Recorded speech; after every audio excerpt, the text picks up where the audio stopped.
السلام عليك يا مظلوم، السلام عليك يا عطشان، السلام عليك يا مظلوم، السلام عليك يا عطشان.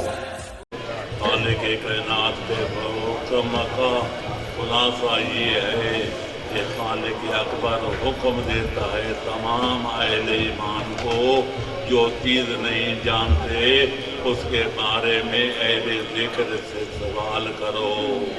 اہل ذکر کون ہیں؟ قرآن کا فیصلہ ہے، محمد و آل محمد کا فیصلہ ہے. اس سے مراد آل محمد ہیں.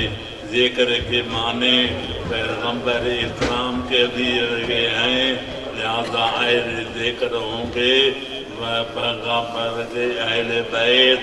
ذکر مراد قرآن مجید لیا گیا ہے تو وارث علم قرآن آل محمد ہیں. لہذا آدم سے لے کر خاتم الانبیاء تک کسی نبی نے وعدہ نہیں کیا، دعویٰ نہیں کیا جو چاہو مجھ سے پوچھو. اگر دعویٰ کیا ہے اور نبھایا ہے تو یہ نبی ہے یا مولا علی نے. لہذا تحقیق کا ثبات گواہ ہیں کہ جناب آدم سے لے کر عیسی ابن مریم تک کسی نبی نے بھی کسی وصی نے بھی دعویٰ نہیں کیا سلونا کا. اگر سلونے کا دعویٰ کیا ہے یا حسنین کے نانے نے یا حسنین کے نابے نے. لہذا یہ دلیل ہے کہ آل ذکر سے مراد آل محمد ہیں. الحجت اللہ یقولو لا ادری. حجت خدا کی پہچان یہ ہے کہ سائل کوئی ہو، فرشتہ ہو، جن ہو یا انسان ہو، جس حالت میں سفر میں حضر پر سوال کرے یا حضر میں کرے، بیماری کی حالت میں کرے یا صحت کے عالم میں کرے. حجت خدا اس کو کہتے ہیں جو کسی سائل کے سوال کے جواب میں لا ادری نہ کہے، یعنی یہ نہ کہے مجھے تیرے سوال کا جواب نہیں آتا، بلکہ آل محمد کی زبان شان یہ ہے، ان کی آن یہ ہے، ان کی شان یہ ہے، ان کا مقام یہ ہے کہ سائل کا سوال ختم نہیں ہوتا تھا، ان کا جواب نقد حاضر ہوتا تھا. لہذا تاریخ اسلام میں کوئی ایسا واقعہ نہیں ملتا کہ سفر بھی حالت میں، حاضر کی حالت میں، صحت کی حالت میں، یہ بیماری کی حالت میں کسی سائل نے سوال کیا ہو اور محمد و آل محمد نے جواب دیا ہو کہ اشکالہ کر جواب لے جانا.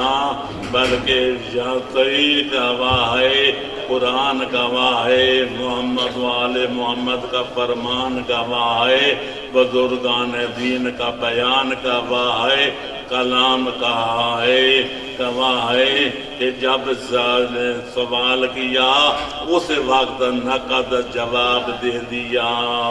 لہذا یہ حجت خدا کی شان ہے.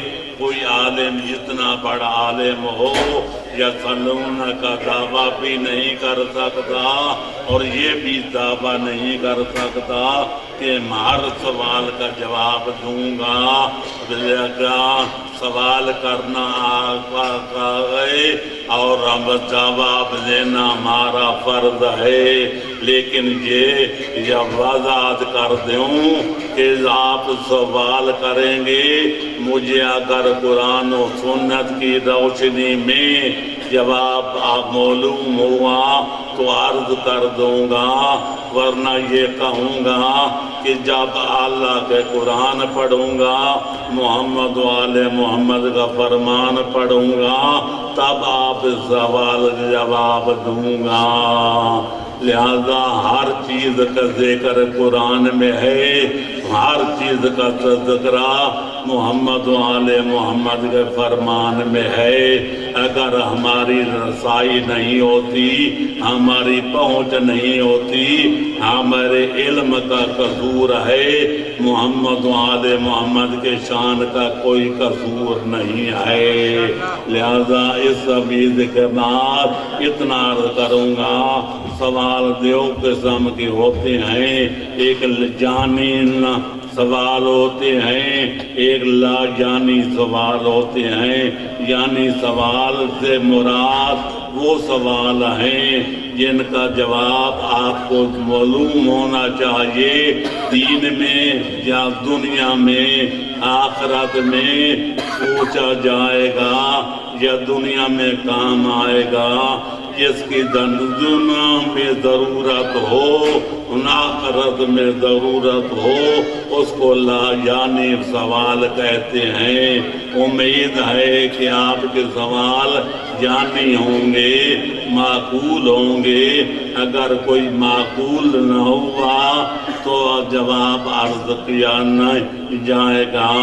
لہذا اس تفویض کے بعد آپ کے سوالات کا سلسلہ شروع ہوتا ہے اور میرے جواب آپ تک پہنچتے رہیں گے۔ لہذا ہر جمعرات، ہر ہفتے کی رات، ہر اتوار کی رات مذاکرہ علمی ہوتا ہے۔ مسترسل سلطان المدارس الاسلامیہ سرگوتا کے ایڈریس سے 8 سے 9 بجے تک ہر جمعہ، ہر ہفتے کی رات، ہر اتوار کی رات مذاکرہ ہوتا ہے۔ عالم اسلام کے لوگ مشرق میں ہوں یا مغرب میں، عرب میں ہوں یا عجم میں، وہ سوال کرتے ہیں، یہ بندہ گنہگار جواب دیتا ہے۔ لہذا آپ کی اضافہ معلومات کے لیے میں نے عرض کر دیا کہ آپ ٹی وی پر دیکھ سکتے ہیں یا اپنا فیس بک پر بھی دیکھ سکتے ہیں۔ سلطان اور مدارس الاسلامیہ سرگودا زائد کالونی سرگودا عام کریں گے تو ہفتے کی رات اور اتوار کی رات 8 سے لے کر 9 بجے تک پروگرام ہوتا ہے۔ آپ بھی شرکت کر سکتے ہیں، سوالوں کے جواب بھی لے سکتے ہیں۔ لہذا تمہید ختم ہو گئی، آپ کے سوال سلسلہ شروع ہوتا ہے۔ بسم اللہ الرحمن الرحیم۔ قبلہ صاحب، بجلی کی روشنی کی وجہ سے آج کل صبح صادق کی پہچان مشکل ہے۔ طلوع آفتاب سے پہلے کتنے وقت سے نماز کا وقت شروع کیا جائے؟ میرے محترم، یہ آنکھوں سے دیکھی جا سکتی ہے۔ یہ میں کہا کرتا ہوں، جو چیز عقل سے ناپی جاتی ہے، کوئی معقول چیزیں ہوتی ہیں، عقل سے سوچنا پڑتا ہے۔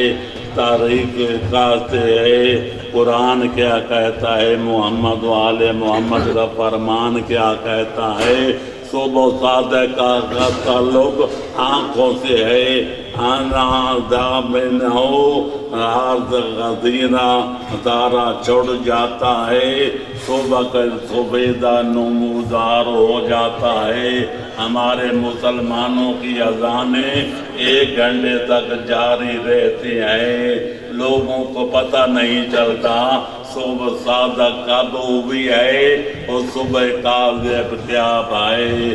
آنکھوں سے تعلق رکھنے والے چیز پر علماء کا، عوام کا، مذہب اسلامیہ کا اتفاق نہیں ہے، تو عقل کے موسم پر کیسے اتفاق ہوگا؟ عرض کروں گا کہ سردیوں کے موسم میں وقت اور ہوتا ہے، گرمیوں کے موسم میں وقت اور ہوتا ہے۔ طول صبح صادق اور صبح صادق، طلوع آفتاب کے بعد درمیان گرمی میں 1 گھنٹہ، یہ 1 گھنٹے سے سوا گھنٹے تک ہو سکتا ہے، اور سردیوں کے موسم میں آج کل موسم میں 1.5 گھنٹے سے لے کر پونے 2 گھنٹے تک فاصلہ ہو سکتا ہے۔ صبح صادق سے لے کر صبح آفتاب تک گرمی میں سرگم بن رہا، اور گردن میں گرمی میں سرب بن رہا، اور سردی میں 1.5 سے لے کر 2 پونے 2 گھنٹے تک وقت ہو سکتا ہے۔ لیکن آنکھوں کے دیکھ لیا جائے، سفید صبح نماز تو ہوتا ہے، عرب آدمی دیکھ کر اندازہ لگا سکتا ہے کہ صبح صادق ہوئی ہے کہ نہیں ہوئی ہے۔ اور محمد و آل محمد صلوات۔ قبلہ کعبہ بیمہ پالیسی کے متعلق وضاحت فرمائیں کہ کیا یہ بیمہ میں پیسے جمع کروانے جائیں؟ بڑا اشکالی مسئلہ ہے۔ میں نے قوانین الشریعہ ویکل جعفریہ کے اندر دوسرے جلد کے آخر میں مسائل جدیدہ کے دور میں ثابت کیا ہے کہ بیمہ پالیسی کا حاصل کرنا جائز ہے، کوئی شک و شبہ نہیں ہے۔ لہذا میرے نزدیک یہ پالیسی اختیار کرنا جائز ہے، کوئی اشکال نہیں ہے۔ اور محمد و آل محمد صلوات۔ قبلہ کعبہ کی صحت و سلامتی کے لیے بآواز بلند تر صلوات۔ قبلہ کعبہ بینک میں رقم کا فکس کروانا کیسا ہے؟ کیا جائز ہے شرعاً؟ ہاں، آج کل کے بینک سے جو سود دیا جاتا ہے وہ یہ ہے کہ آپ ضرورت لیتے ہیں 1 لاکھ، دیتے ہیں 1,05,000، لیکن بینک جو ہے جو اپنی وری دے دیتا ہے، وہ بینک آتے ہیں، کرنٹ بھی ہوتا ہے، سینے بھی ہوتا ہے، کوئی مقام ایسے بانٹتی ہیں جو عمرتم کو رد کر سکتے ہیں۔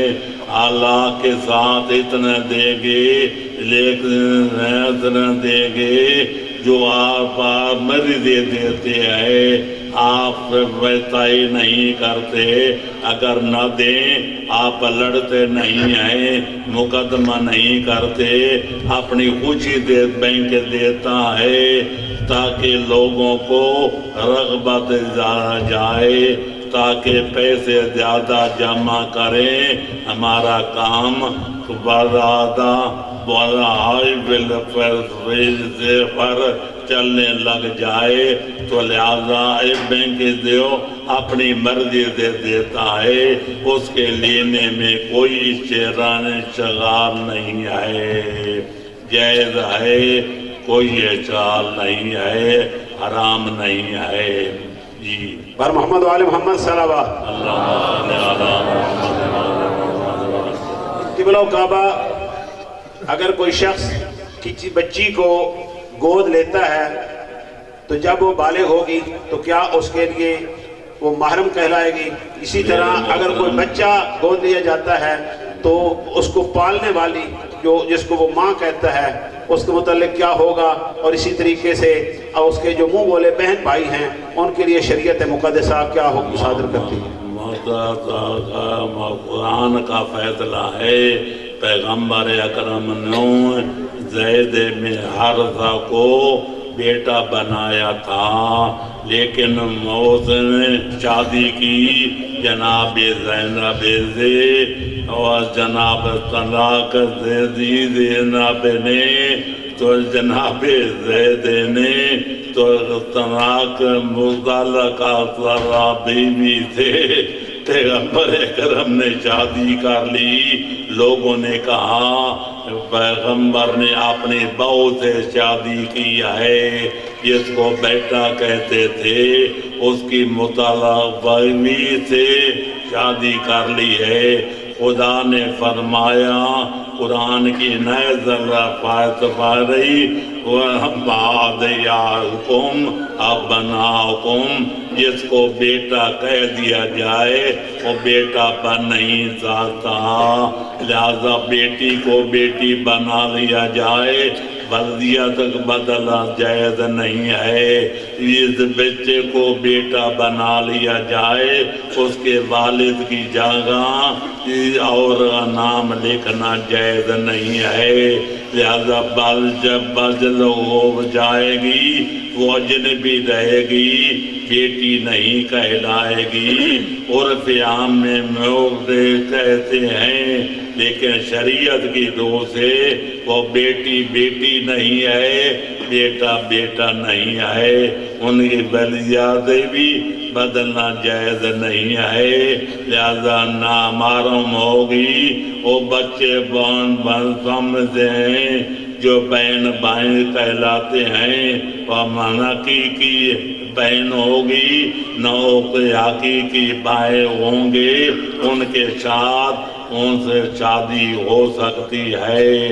لڑکا ہے تو مربی کی تربیت کرنے والے کی بیٹی سے شادی کر سکتا ہے، لہذا قرآن نے فرما دیا جس کو بیٹا بیٹی کہہ دیا جائے وہ بیٹا نہ بیٹا بنتا ہے نہ بیٹی بیٹی بنتی ہے۔ ادعوہم الی آبائہم، ان کو واقع حقیقی والد کی طرف نسبت دینی چاہیے، ولیت کا بدلنا جائز نہیں ہے۔ پر محمد وآل محمد بلند تر صلوات۔ قبلہ کھانسی لگی ہوئی ہے اور کئی مرتبہ کھانسی کے ساتھ پیشاب کے قطرات خارج ہو جاتے ہیں، تو نماز پڑھنے کے لیے کیا حکم ہے؟ میرے محترم اگر یقین ہو جائے اس سے بدا کیا ہوا ہو، شریعت کے مطابق مشتبہ تری نکل آئے تو پتہ نہ ہو کہ پیشاب ہے یا مزی ہے یا ودی ہے یا غوچ ہو رہا ہے، تو غم تو کا ہوتا ہے، میں منہ سے نکلتی ہے وہ تناسل سے نکلتا ہے، لیکن یقین ہو جائے کہ کھانسی کے وجہ سے جو قطرہ خارج ہوا ہے یہ پیشاب کا ہے، جہاں پیشاب لگے گا کپڑے کو کپڑے کو لگے گا تو کپڑا نجس ہو جائے گا، بدن کو لگے گا تو بدن نجس ہو جائے گا۔ جب یقین ہو جائے کہ چترا پیشاب کا ہے تو اسے نجاست میں کوئی شک نہیں ہے، جب تک طہارت نہیں کرے گا نماز نہیں پڑھ سکے گا۔ پر محمد وآل محمد صلوات۔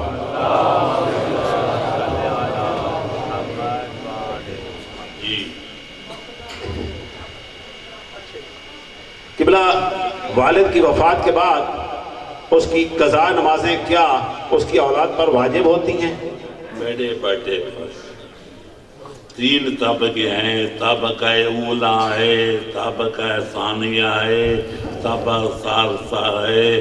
جو ان میں بڑا ہوتا ہے پہلے طبقے کی اولاد شامل ہوتی ہے، تو والدین بھی صاحب طبقے کے معنی درائیں۔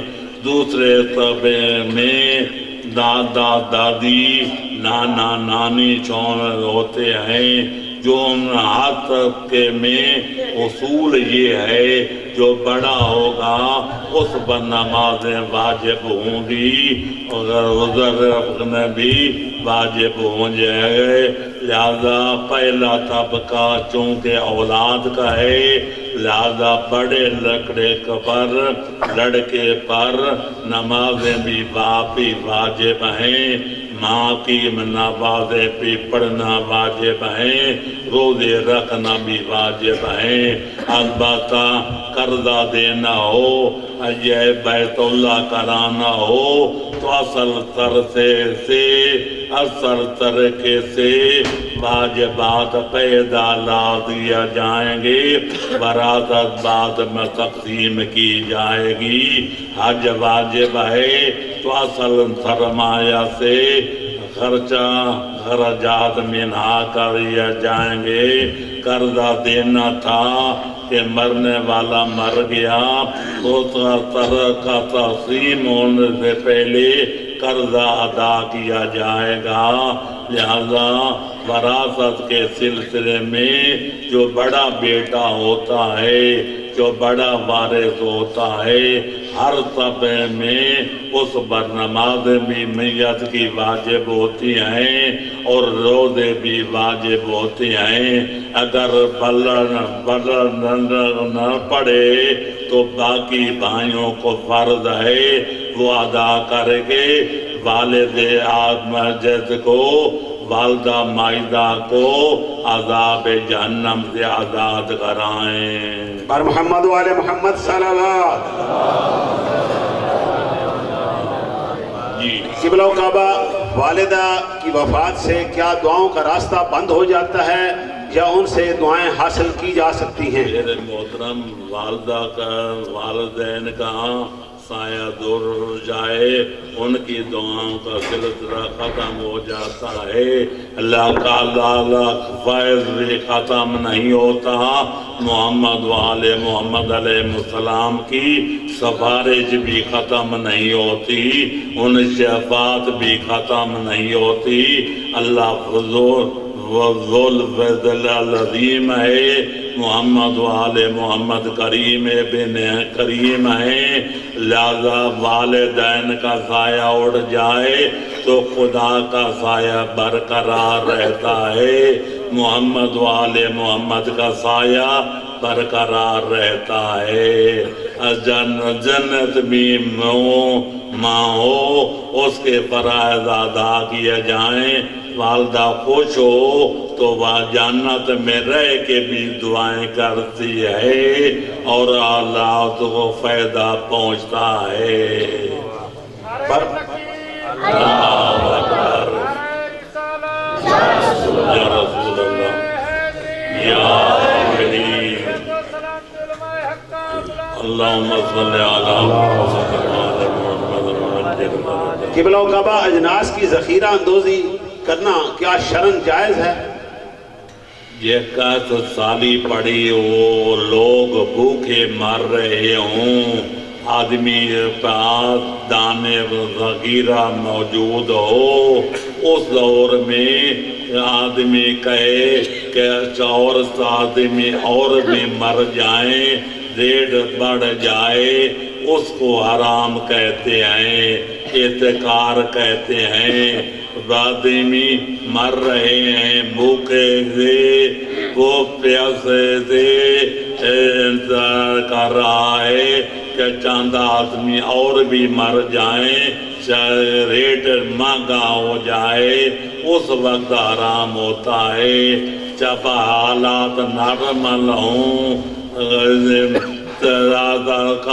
تقریق یہ ہے، گرمیوں میں چیز سستی ہوتی ہے، سردیوں میں مہنگی ہوتی ہے، سردی میں کوئی چیزیں سستی ہوتی ہیں، گرمی میں مہنگی ہوتی ہیں۔